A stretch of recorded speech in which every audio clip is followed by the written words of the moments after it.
This is a legacy episode of the Lesbian Historic Motif podcast, originally released as part of the Lesbian Talk Show podcast group.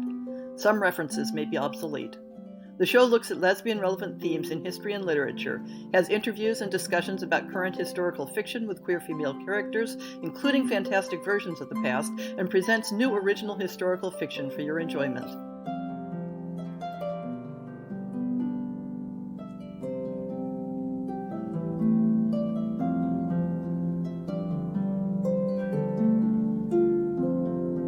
Today, the Lesbian Historic Motif podcast is talking to Kate Heartfield, who writes historical science fiction and fantasy. Welcome, Kate. Thanks very much for having me.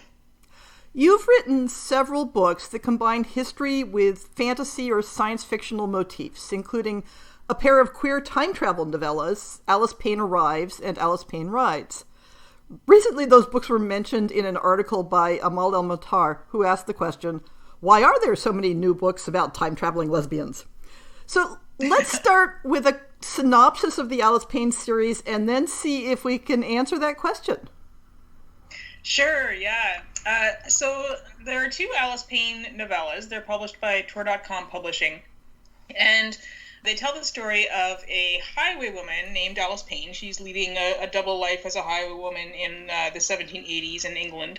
And she gets wrapped up in a time travel war between two factions of time travelers from the future. Uh-huh. And her partner in all of this is her ostensible companion, who is Jane Hodgson, and she's a scientist or a natural philosopher, as she might more likely have been called in those days. So together they try to figure out what's going on and try to change the course of events from there. So the main characters are actually historic people, but they get then caught up in this time travel thing. Yes, yeah, they're sort of loosely based on sort of amalgams of real women in the 18th century. Uh-huh. And they get caught up in time travel that's happening because this time traveler from the future named Prudence needs someone from the 18th century to help her destroy time travel for all time, basically. So she's trying to get them roped up in something. This ties in very nicely with one of my podcast shows that I did a rerun of recently, which is all about female highwaymen in history and literature.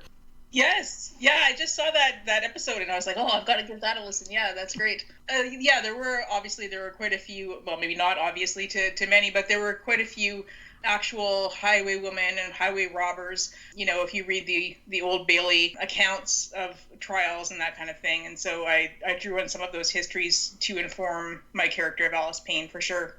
Let's get back to this idea that there is this new fashion for time-traveling lesbians. And I know that one of the reasons that Amal wrote that article was to promote her new novella with Max Gladstone, This Is How You Lose the Time War, which does not partake of historic settings in quite the same way as what I'm looking for in this show. And there were a couple other books mentioned, but knowing how the timelines of publishing work, it's certainly possible to see this alleged trend as simply coincidence. Yeah, definitely. And the funny thing is that none of us knew that we were all doing this. It seems like most of us were writing these books in 2016. So I think it's coincidence in the sense that we didn't know what anyone else was up to, and we certainly didn't know it was going to be a trend in publishing. But the fact that was the year when so many people's minds turned to how does history happen? How do timelines change? Yes. I think maybe it's not coincidence. The fantasy that we can go back and actually change the present by fixing the past was very appealing at that time. Exactly. And so I think it was on a lot of our minds. How did we get here? Where are we going? So time travel is sort of a natural way to explore that question. And I thought that Amal made an interesting point in her piece too, in saying that ties in with the history of queer women, because the idea of rewriting history or rediscovering history is not new to us, right? Because it's something we're doing all the time, realizing that stories have been erased or, sort of poo-pooed and taken out of history in some way. So that idea of taking another look at history is sort of a natural fit for telling the stories of queer women as well. And so I think that's why those two things seem to be going together. Or it could all just be, pure coincidence. Random. Yeah. But I have noticed, because I've been trying to put together a database of FF historical novels, and I've noticed that there is a significant subgenre of what I call cross-time novels, that for that's sort of an umbrella category for time travel, for past lives, for women researching queer characters in the past and making a connection across history that way.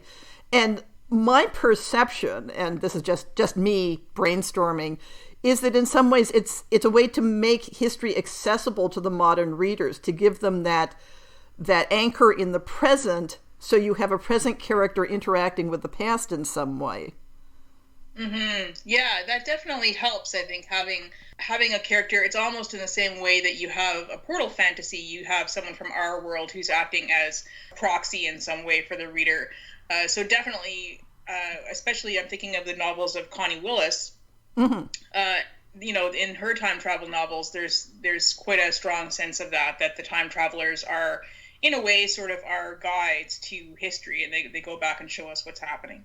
Yeah, that's a really interesting thing, because I've used the portal fantasy metaphor for stories about cross-dressing women, and the idea that it is a psychological portal into the experience of same-sex attraction. And maybe we need a more abstract umbrella term to talk about that anchoring and exploring motif. I don't know. Yeah, that's really interesting. Yeah. So most of your published writing draws heavily on historic settings and themes in some way. Can you point to a specific life event that got you interested in history? I don't think there's any one thing. I've always been a reader of historical fiction and fantasy, and science fiction for that matter too. So I think those were my books when I was a kid.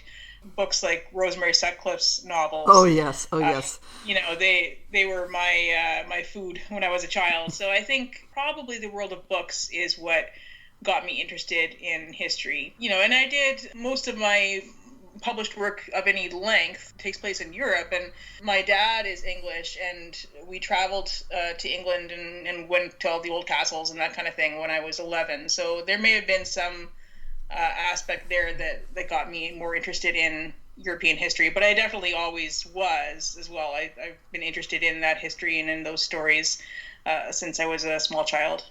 Yeah, I think for those of us who grow up in North America but who have European roots, a visit back over the other side of the pond can really spark that idea of this physical history belongs to us too in some tenuous way. Because I would say you're Canadian and I'm American, or at least you're in Canada right now. Yes, I am Canadian. Yeah, and I definitely agree with that. I think that there's it's an interesting relationship. There's a certain claiming of it to a certain extent, and also maybe grappling with it. As here we are at this point in history after colonialism, and how. Where is our history as for myself as a white settler in Canada? Yeah. What is my history to tell is a difficult question, So I have written quite a few short stories written in the past in Canada, in Canadian settings, but my novels and novellas seem to keep turning back to Europe and sort of wrestling with that heritage and the bad bits as well as the good and what interests me there. So yeah, it seems to be a pattern so far anyway. I know you have a non-time traveling historic fantasy, Armed in Her Fashion, set in the 14th century. And that one, to the best of my knowledge, doesn't have any queer female characters, but it does have a trans secondary character. And do your story inspirations automatically come to you with queer elements, or is this an aspect of history that you are deliberately layering into your fiction? I think it's a little bit of both. I think it's getting more deliberate as I go on. With Armed in Her Fashion, and maybe you could give a brief background of that story. Yeah, sure. So Armed in Her Fashion is about a woman in 14th century Flanders who leads a raid on hell. And this came to me from actually a painting by Peter Bruegel, which is based on a Flemish folk tale about a woman who raids hell. And I thought, well, that's a novel. So I wrote the story of she's basically a middle-aged woman who's trying to get her money back from her dead husband. And so she goes into a hell mouth to get it. And it's as it sounds, it's a very weird novel. And but one of the characters is a trans male character, a crossbowman named Claude. And and I think that character came to me because I was thinking about, I was reading about characters in history who either were, the sort of the big topic of women who were disguised to fight as soldiers, but then also the many trans men who were soldiers as well, and the stories that we know and the stories that we don't know. I mean, people who would be called trans men today, of course.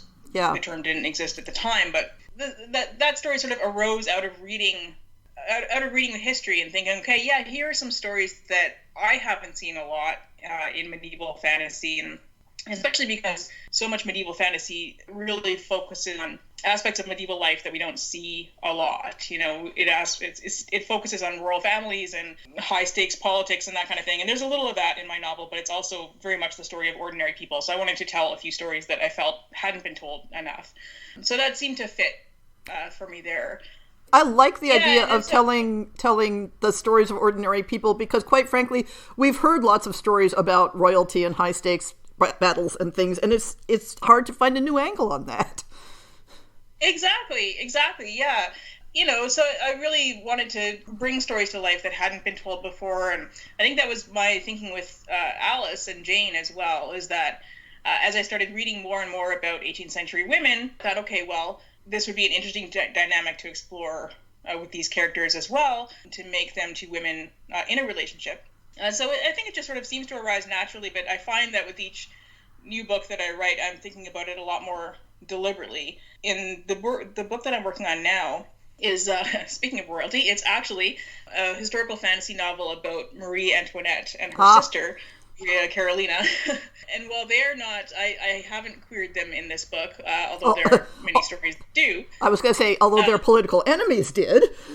Yes, they certainly did. And there are plenty of rumors to that effect, and pamphlets about that and that sort of thing. So it definitely crossed my mind. But there are characters in the book, so the very first paragraph of the book, at least in the draft as it stands, makes mention of another one of their sisters who had a relationship with her sister-in-law, with Joseph, who would become Emperor Joseph. His first wife was in a very, very close relationship with one of the Habsburg girls, and it was considered a problem to Maria Theresa in some way that this was happening. And so that's sort of a reference in the very first paragraph of my novel. And there's a trans woman, the Chevalier d'Eon, who shows up at some point in my novel as well. And so I do, when I find characters in the history who were there, I do try to make sure that I mention them. Yeah. That I remember they're there. Yeah. So that leads on to my next topic, which is, how do you go about researching historic sexuality to embed your characters in the attitudes and understandings of the time?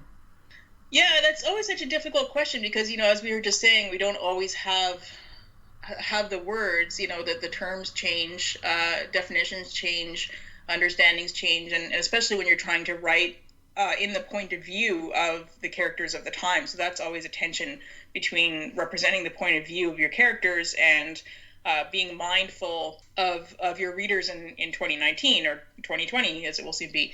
So that I feel like I'm always really struggling to get that right. The research to me tends to sort of pull me back and ground me in some way, that when I'm not sure how to represent a character, I will actually just go to the actual evidence of the time and find what people said about them or what they said themselves, and try to use those words as much as possible so that I'm representing them as truly as I can. While at the same time, trying not to represent things in a way that will be hurtful to modern readers unnecessarily as well. So it is definitely a balance. Yeah, I find that a lot, and especially in trying to find the balance in the category differences. So the different ways that people understood what the possible categories were, and that especially around the intersection of passing women and trans men is tricky, because in so much of the historic evidence it's ambiguous, or if we could get inside the heads of those characters, they might respond saying, what the heck are you talking about? What I don't even understand what the question is here. So Right. and the whole point about, you're writing for an audience, and the audience does not want to be kicked in the teeth. Right, exactly. Yeah, yeah. And I really struggled with that with Armed Inner Fashion. And, because I had the characters from my trans male character is a point of view character. And so when he's got the floor, he uses male pronouns for himself. And, and it's very clear he knows who he is. And that's that. But he is misgendered a lot throughout the book. And I did that because I wanted it to be jarring to the reader in some way to realize that, yes, this is a misgendering and it's wrong. But I think if I were going to write the book over again now, I would strip out a lot of that more. I stripped out a lot in my final draft to begin with, but I think I would strip it out even more because I know now that, for trans readers to be reading the book, every time they come across someone who does misgender him, then that's just one more little dig of the knife that I would rather not have them experience unnecessarily, right? So that, trying to, on the one hand, show my cis readers, this is what it's like to be this character, but on the other hand, not be unnecessarily cruel to trans readers, I think is something that I didn't really do as well as I could have. So that's something I think I'm always learning as I go. Yeah. Yeah, I had a similar experience with my most recent book. I have a trans male character, and having the viewpoint character interact with him and try to get her head around, who is this person and how do I understand and think about him, and showing that process without making it uncomfortable for trans readers is, I fortunately had some people who were willing to, listen to my initial summary and tell me some hard truths and set me straight on a few points. And I certainly hope that I responded well to their advice. But yeah. I'm very familiar with that struggle. Yeah. I think it's, I think it's evolving as we go. At least I hope it is, that we all get better and listen and try to do as well as we can with that. I think it's an ongoing problem with writing in history and rewriting our idea about history and trying to tell stories in a way that will make them accessible and not make them painful. Yeah. So, yeah, for sure. So you mentioned the Marie Antoinette novel that you're working on, or is it a novel or a novella? It's a big novel, yeah. Big novel. Any other projects in the offing that you would be able to talk about? Sure. The most recent one that just came out actually is an interactive project for Choice of Games. It's actually my second project for them. So it's a game, but it's text-based. So it's very similar to a choose-your-own-adventure style format. So it's you read a few paragraphs of text, and then you're asked to make a choice about what happens next. Mm-hmm. So the first one that I wrote for them that came out last year is called The Road to Canterbury, and that one is based on Chaucer. Uh-huh. And the one that just came out December 2019 is called The Magician's Workshop, and that one is about Renaissance Florence in 1512 with magic. Uh-huh. And one of the great things about Choice of Games is that they are very explicitly inclusive in how the gender and sexuality choices of the player character, and also that there are always queer characters included as the secondary characters in Choice of Games projects. So, and there too, in writing historical settings, I had to think about, okay, how do I make sure this is inclusive and allow, the player character can be, there are 6 gender choices, and there are various ways of having, could be asexual, you can be aromantic, you can pursue romance, you can pursue sexual relationships with all the characters. There's a non-binary secondary character. So writing that in a way that made sense for 16th century Florence was a lot of fun and really interesting and challenging, but I hope that it all worked. Uh-huh. And there's magic, and it's sort of flying machines and alchemy and all kinds of fun stuff. Cool. So I know you have a website, heartfieldfiction.com, but if people wanted to follow you on social media, would you point them in any particular direction? Yes, absolutely. I am on Twitter far too much. My handle there is Kate Heartfield, all one word, and it's spelt just like a heart, like the organ, and like a field, Kate with a K. I have an author page on Facebook as well, although I'm a lot less active there. And yeah, my website's got all the information about my forthcoming projects and that kind of thing. So I'll include links to all of those in the show notes, as well as all the books that we discussed. Thank you so much for sharing your time with the Lesbian Historic Motif podcast. Thank you. It's a real pleasure.